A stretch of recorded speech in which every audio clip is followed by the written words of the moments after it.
एक गांव में एक जमींदार था। बहुत रुपया पैसा जायदाद जमीन सब कुछ उसके पास था। कई बीघे खेती थी उसके पास।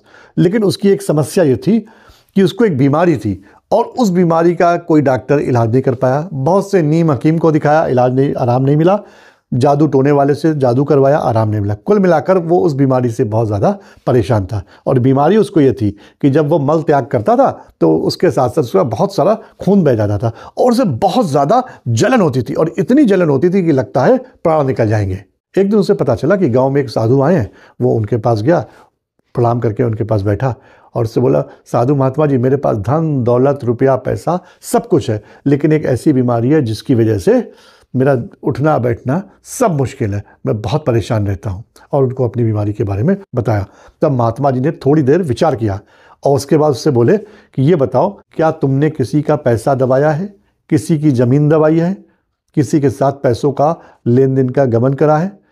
सोच कर बताओ। तब उसने सोचा और बोला, नहीं महात्मा जी, ऐसा तो कुछ नहीं है।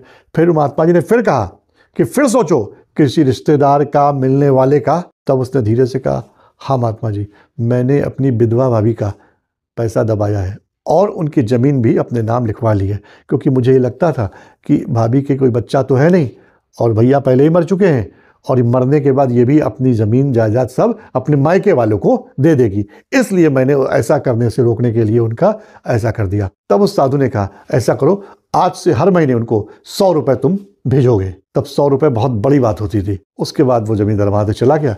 कुछ समय बाद वो फिर साधु महात्मा के पास आया और पहले से कुछ प्रसन्न लग रहा था। अब उसने, साधु महात्मा ने उनसे पूछा कि ये बताओ, पहले से कुछ आराम है? तो उसने बोला, हाँ 75% आराम है। अब अगला सवाल गंभीर होकर साधु ने उससे पूछा, कितना पैसा भेज रहे हो? बोला 75 रुपये भेज रहे हैं।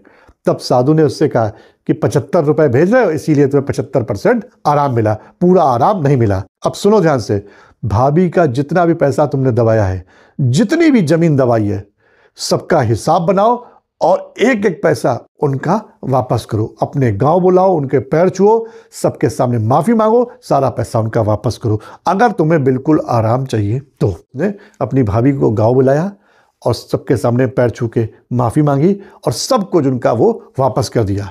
और साधु महात्मा ने उससे ये भी कहा था कि ये उसकी मिल्कियत है, वो रुपया पैसा धन दौलत जिसे चाहे उसको दे, तुम्हारी उसमें कोई भी दखलंदाजी नहीं चलेगी। और जब सब कुछ उसने उसका वापस कर दिया तो भाभी ने भी उसको गले लगाकर माफ़ कर दिया। कुछ समय बाद उसको बीमारी में भी आराम मिल गया। कभी किसी का कोई भी चीज़ अपने पास मत रखिए, मत दबाइए, धोखा मत दीजिए, क्योंकि किसी ना किसी रूप में कहीं ना कहीं आपको वो तकलीफ दे जाएगा।